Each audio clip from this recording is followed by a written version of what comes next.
text can be one life lost. Is texting really worth it? Don't text and drive. In order to win this contest, we must promote safe teen driving in our school and community. And for the month of February, we are promoting seatbelt safety, and we have already had students pledge to buckle up.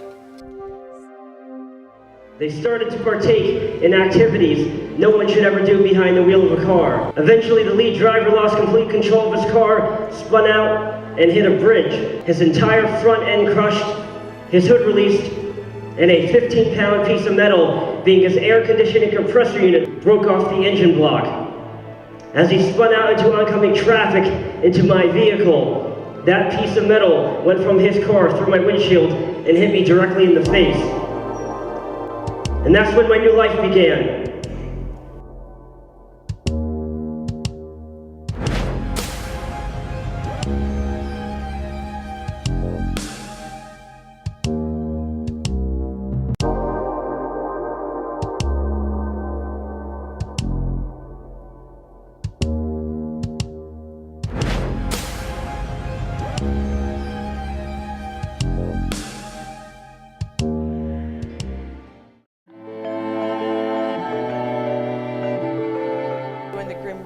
Day today is to raise awareness of how quickly our classmates and the students that walk the halls here at Lower Cape May could be gone.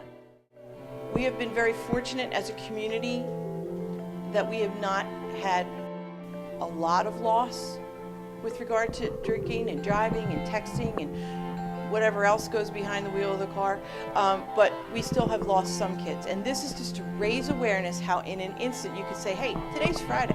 Hey, see you Monday. Maybe don't see you Monday. It's a thought-provoking, hopefully yearly activity that we think will help embrace the importance of being safe while you're traveling in a car.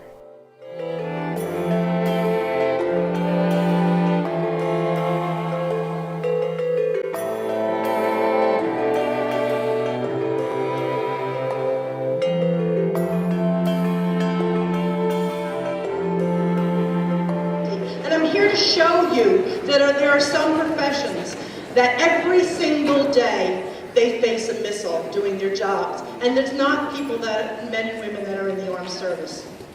This is a road similar to the roads you may be traveling on here. Okay, one lane going in each direction. Not very crowded, not very large, not a lot of shoulder. Watch when a white car comes in our direction.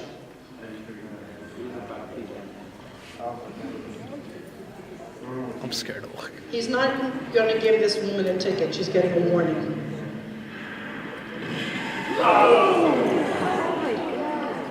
Ladies and gentlemen, this is not Grand Theft Auto.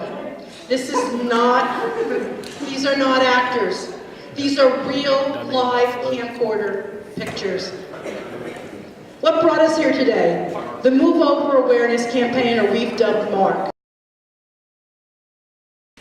The Howell Police Department was in pursuit of a woman driver who was driving erratically with a donut on her car. She was speeding, she was in and out of traffic. She ran out of gas westbound 195. They caught up with her and they realized that she had warrants out for her arrest. She told them that the reason she was driving so erratically was a man with a gun had hijacked her and run into a wooded area. The Howell police called for the state police as backup. They showed up. 3 men showed up. They lined up their cars along the side of the highway. They took out their assault rifles, put them over the hood of their car, took protection behind the front wheel well as they had been trained, all facing the imminent danger in the woods in front of them. Little did those men know that day that the real danger for them was not in front of them. The real danger was right behind them, with only a few feet where the highway was. Along came a driver doing 70 miles an hour, hit Mark, and threw him 205 feet. This is the permission slip that was used for the most recent Share the Keys event. LCMR has hosted Share the Keys for 5 years. Through ticket sales, 50/50, and Chinese auctions, we were able to raise $800 to donate to the Brain Injury Alliance. And I am one of the few members involved in our driving campaign. We are one of 63 schools in the state of New Jersey entered in this contest, and hopefully we might win the contest. This is one of a myriad of events and promotions we've held to promote safe teen driving, and we actually, just real quick, wanted to honor our advisor, Ms. Karen Wadding, with some flowers. My parents were in the process of building the cabin, and another couple who lived across the lake were in the process of opening their cottage for the summer, and they were chatting. My mom had just run inside to get a family photo. We'd had one taken for Memorial Day at my sister's house, and the women were, of course, doing what moms do, bragging on their kids. And this is Sandy, and she's having our next one, and this is Kim and her husband, Mike, and they're going back and forth with the picture and talking.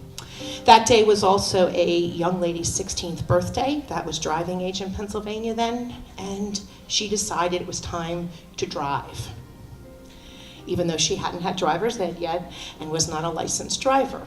She made a very poor choice, and her choice was to take her girlfriend and get in the car and drive around the lake.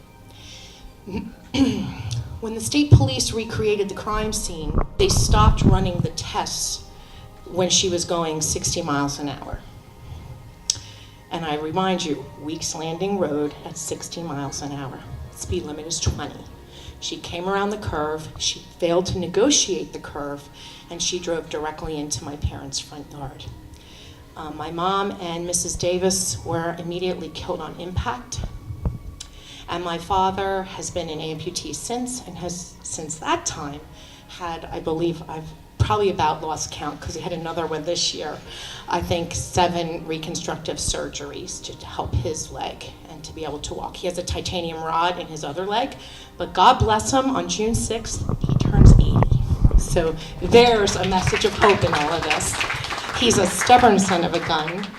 I'm sharing this story because what you're doing is so very serious. What you're doing tonight when you leave here, what you're doing when you're just running out to the Wawa. You know, I said the hardest thing I had to reconcile in my mind is that as an educator, I know how wonderful teenagers are. I love you all, and you teach me so much every day. And the hardest thing for me to balance was how someone so good could do something so terrible. And everyone wanted to write, you know, even I wanted to write off that young lady for a very long time. And the young lady who was in the car with her suffered severe emotional trauma, as well as had 7 reconstructive surgeries on her face. So it's a very long-reaching process we go through. She's now a mother and has a young girl. As part of her therapy, she had to walk around the lake, to walk by the house. And what I realized in my victim impact statement, and I kept saying, was, but teenagers are good people. I love teenagers, and that's how I got through it. And I love you all tonight. I thank you so much for listening with such care and concern, and if nothing else, respect. And I appreciate that immensely for my children who have never heard the story. Thank you, Karen.